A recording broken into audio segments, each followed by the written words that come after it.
इस कार्यक्रम के पुण्यार्जक Shri Vinod Kumar Jain, Manju Jain, Ajay Ritu Jain Gurugram, Shrimati Vinod Kumari Jain, Sandeep Komal Jain, Abhishek Prerna Jain, Arhan Jain, Adirai Jain, Abhirai Jain, 20/7 Rajpur road, civil lines. Shri Adinath Digambar Jain Mandir, Bhim Gali, Vishwas Nagar, Delhi 32। Shri Pankaj Jain, Sarika Jain, Manik Vihar, Delhi. Shri Sandeep Jain, Reema Jain, Tanmay, Chinmay Jain, firm traction engine, Vishwas Nagar, Delhi.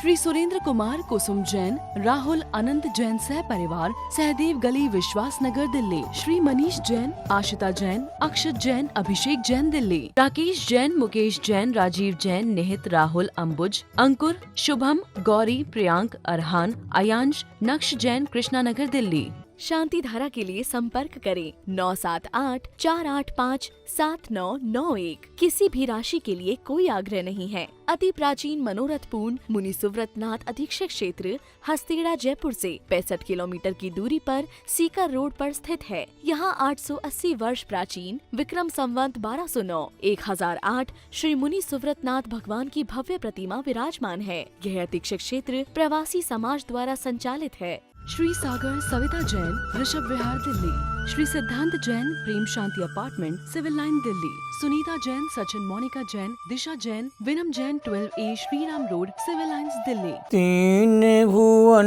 में सार, बीते राग विज्ञानता, शिव स्वरूप शिविकार, नमः त्रियोग समार के। त्रिकालवर्ती पंचपरमेष्ठी भगवंतों को नमन और वंदन करते हुए छेढ़ाला ग्रंथ का स्वाध्याय प्रारंभ किया जा रहा है। छेढ़ाला ग्रंथ में 5वें नंबर की ढाल चल रही है और 5वें नंबर की ढाल में 12 भावना का विशेष निरूपण किया गया है। भावना को निरंतर भाते रहने से परिणाम में विशेष उज्ज्वलता उत्पन्न होती है। भावना को भाव नाशिनी भी कहा गया है और भावना को सभी मुनिराज निरंतर भाते हैं और श्रावक भी दिन रात 12 भावना के भाने का प्रयास उद्यम करता रहता है। ये आत्मा का भोजन है। शरीर का भोजन तो दिन रात किया जाता है, उससे शरीर बलिष्ठ बलवान तो हो जाता है, पर आत्मा बलवान बलिष्ठ जब ही होती है जब आत्मा के स्वरूप का वैराग और ज्ञान की दृष्टि से चिंतन मनन बार बार किया जाता है। क्योंकि 12 भावनाएं प्रारंभ की 6 भावनाएं वैराग प्रेरक हैं, वैराग वर्धक हैं, वैराग का बोध कराती हैं और आश्रव भावना से लेकर धर्म भावना तक ये 6 भावनाएं ज्ञान वर्धक हैं, ज्ञान का बोध कराती हैं और आत्मज्ञान के सन्मुख आप तक पहुंचाने का उपाय करती हैं।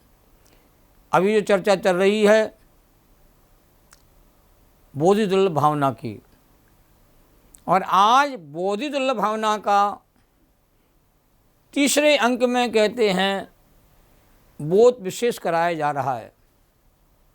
बोधि माने ज्ञान भी होता है, बोधि माने रत्नत्रय भी होता है। बोधि की प्राप्ति हो माने रत्नत्रय की प्राप्ति हो, और बोधि माने सम्यक ज्ञान की प्राप्ति हो, ये भी उसका अर्थ कहते आगम में किया गया है। तो सम्यक ज्ञान, सम्यक दर्शन और सम्यक चार सहित होता है।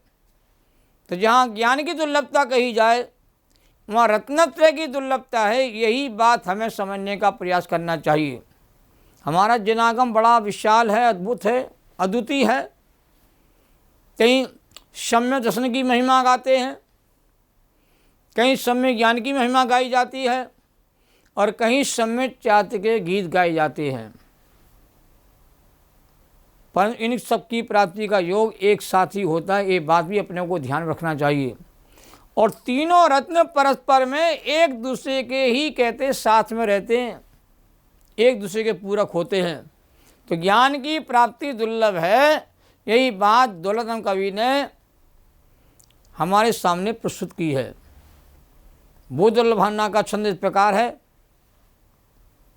अंतिम ग्रीव किलों की हद पायो अनंत वीरिया पद पर सम्यक ज्ञान न लाधो दुर्लभ निज में मुनि साधो। सब कुछ पाया है परंतु सम्यक ज्ञान को नहीं पाया। ज्ञान तो पाया है पर संसार का ज्ञान पाया है, आत्मा का ज्ञान नहीं पाया है। और आत्मा का ज्ञान ही सम्यक ज्ञान कहलाता है। और धन्य वो मुनिराज कहते निज में निज की अनुभूति करके बोधि को सुलभ बना देते हैं। षड्रमयी लोक में यह जीव समता भाव के बिना भटकता रहता है।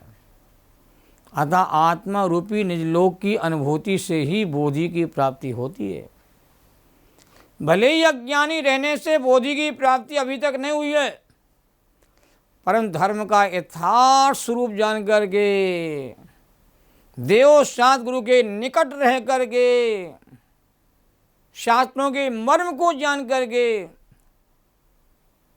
शास्त्रों के अभिप्राय को समझने से बोधि की प्राप्ति सुलभता से हो जाती है। इसलिए किसी दृष्टि से बोधि की दुर्लभता भी कही जाती है और किसी दृष्टि से बोधि की सुलभता भी आगम में कही गई है।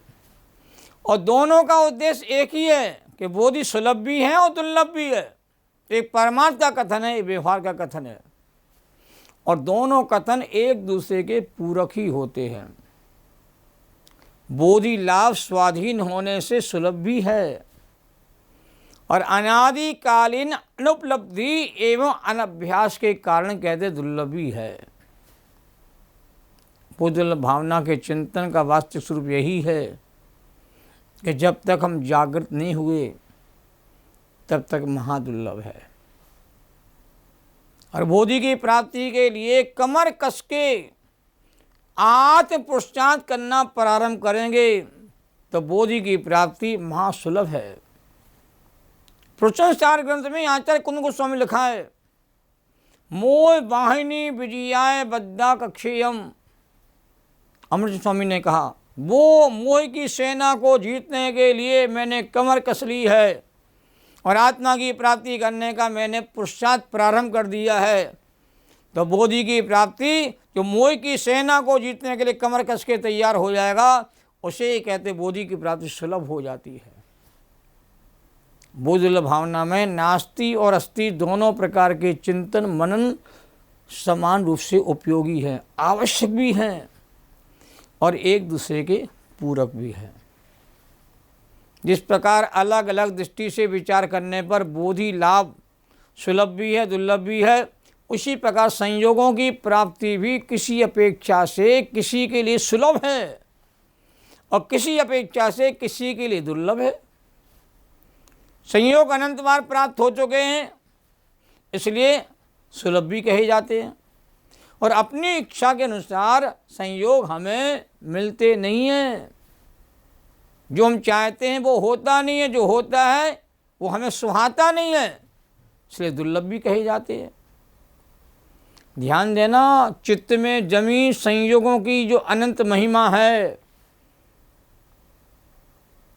उसको कम करने के लिए और संयोग और संयोगी भावों से विरक्ति उत्पन्न करने के लिए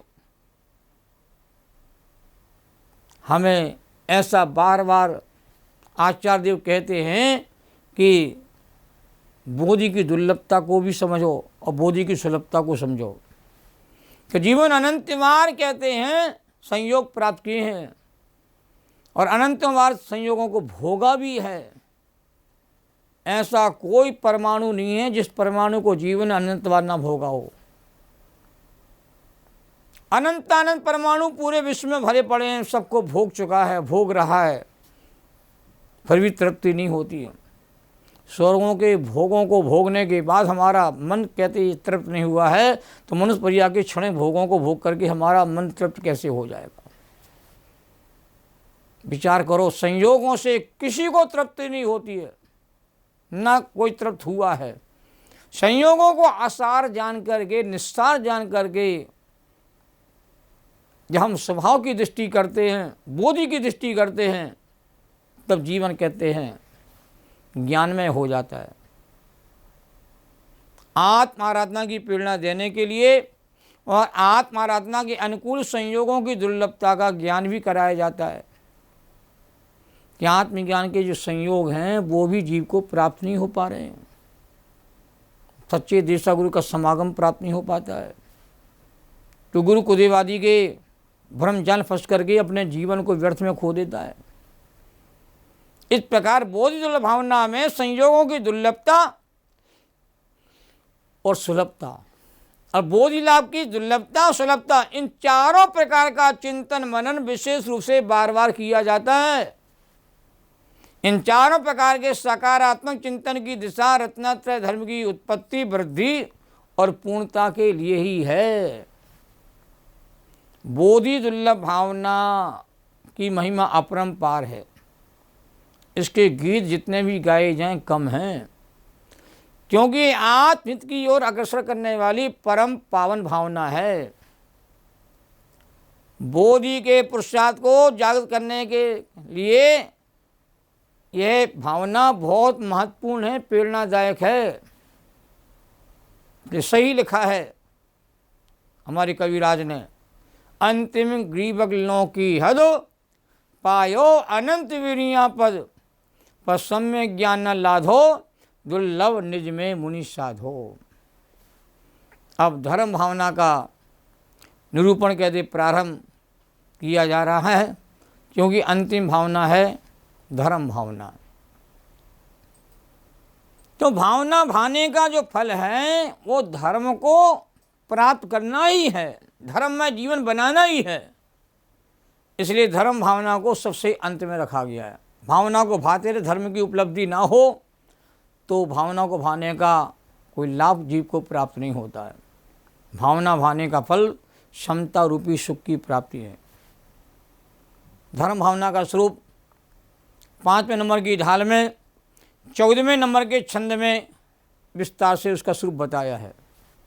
छंद इस प्रकार है, जो भाव मोहते न्यारे दृग ज्ञान बिरता दे के सारे, सो धर्म जब जिय धारे तबे ही सुख अचल निहारे। एक बार फिर से आनंद लो, छंद को गुनगुनाओ, उसकी शब्दों की आत्मा के भीतर में घुसने का प्रयास करो। शब्द तो पौद्गलिक होते हैं, पौद्गलिक शब्दों में आत्मा को जगाने की उसमें कहते हैं सामर्थ्य होती है। हर शब्द में गहरा भाव भरा होता है, जब तक उसके भाव को ग्रहण नहीं करेंगे आनंद नहीं आएगा। नींबू के भीतर कहते रस पड़ा होता है, और नींबू को निचोड़ोगे नहीं तो नींबू का रस कहते चखने को नहीं मिलेगा। गन्ने में रस भरा हुआ है, गन्ने को पेला नहीं जाएगा न तब उसका रस की प्राप्ति नहीं होगी। तो शब्द को जब बार बार जब उसको कहते हैं उसके अंदर नहीं घुसेंगे तब तक शब्द का भाव पकड़ में नहीं आता है। जो भाव मोहते न्यारे दृगे ज्ञान बिरता दे के सारे, सो धर्म जब जिए धारे तब ही सुख अचल निहारे। बड़ा सुंदर भाव है, अर्थ है। मोहित माने मोह मिथ्या से, न्यारे माने अलग, जो सारे माने सार रूप, उत्तम, जो ज्ञान वृत्तादिक माने सम्य संसम्य ज्ञान और सम्य चातुर भाव हैं, सो वह धर्म कहलाता है। रत्नत्रय के परिणाम को ही धर्म कहते हैं। जी माने प्राणी, जवई माने जब, इनको धारे माने धारण करता है, तब ही जी माने जीव अचल सुख, स्थायी परमानेंट सुख को, मोक्ष को निहार्य माने पाता है, प्राप्त करता है। देखो बहुत मार्मिक छंद है। रत्नत्रय को धर्म कहा जा रहा है। एक क्रियाकांड का नाम धर्म नहीं है। लोगों ने क्रियाकांड को धर्म मान लिया है। क्रियाकांड में धर्म की आस्था बना ली है। और क्रियाकांड तो कहते हैं पौद्गलिक क्रिया है, वो तो उस क्रिया से धर्म कैसे प्रकट होगा। धर्म तो आत्मा का स्वभाव है, धर्म तो आत्मा का स्वरूप है, आत्मा का स्वरूप धारण किया जाता है। भावार्थ देखो छंद का, मिथ्यात्व रहित सम्यक संज्ञान चात रूप परिणाम ही कहते धर्म है। जब जीव रत्नत्रय रूप धर्म को धारण करता है तब जीव अचल अविनाशी अक्षय अनंत सुख को प्राप्त करता है। जो सच्चा आत्मिक सुख प्राप्त कराए वही धर्म है। धरति उत्तमे सुखे, रत्नगण साहब का चरण रखा, धर्मम कर्म निवर्णम देशयामी समीचीनम, धर्मम कर्म निवर्णम यो धरे उत्तमे सुखे। जीव को उत्तम सुख की प्राप्ति कराता है, संसार के दुखों से मुक्त करा करके उत्तम सुख की प्राप्ति कराता है, कर्म से निवृत्ति कराता है। और ऐसे समीचीन धर्म को ही कहते आचार्य कहना चाहते हैं। और धर्म का मूल सम्यक दर्शन है। दंशन मूलो धम्मो, सम्यक या साक्षात धर्म कहा गया है। चारतम खलु धम्मो, वस्तु के स्वभाव को धर्म कहते हैं। वस्तु साहवो धम्मो, धम्मो दया विशुद्धो, दया से विशुद्ध परिणाम ही धर्म कहे जाते हैं। धम्मो दया विशुद्धो, धर्म को धारण किया जाता है। धर्म धारण करने की चीज है। धर्म प्रदर्शन नहीं, धर्म परिवर्तन है। धर्म बाहर से नहीं अंतर से प्रकट होता है। धर्म अभिव्यक्ति नहीं अनुभूति है। धर्म पाया नहीं, धर्म प्रकट किया जाता है। धर्म पालन नहीं, धर्म को धारण किया जाता है। धर्म व्याख्या नहीं, धर्म व्याप्ति है। ये अद्भुत बात कही यहाँ पर। मोह से रहित रत्नत्रय धर्म को जीव धारण करता है तो ही धर्मात्मा कहलाता है। और जब ऐसे धर्म को धारण करेगा तभी अचल मोक्ष के सुख को जीव कहते हैं प्राप्त करता है। ऐसा सुंदर भाव धर्म भावना के माध्यम से कहा गया है। धर्म भावना की शेष चर्चा को मैं आगे भी आपके सामने रखने का प्रयास करूंगा, जिससे धर्म का स्वरूप वास्तव में आपको पता चल सके। धर्म आखिर है क्या। धर्म धर्म सब कोई कहे, धर्म न जाने कोई। जैनम जेतु शासनम, सभी साधर्मी जनों को सादर जय जिनेन्द्र। सहजानंदी शोध स्वरूपी अविनाशी मैं आत्मस्वरूप, ज्ञानानंदी पूर्ण निराकुल सदा प्रकाशित चेतन रूप, सदा प्रकाशित चेतन रूप। द्वासांग जिनवाणी माता को नमन और वंदन।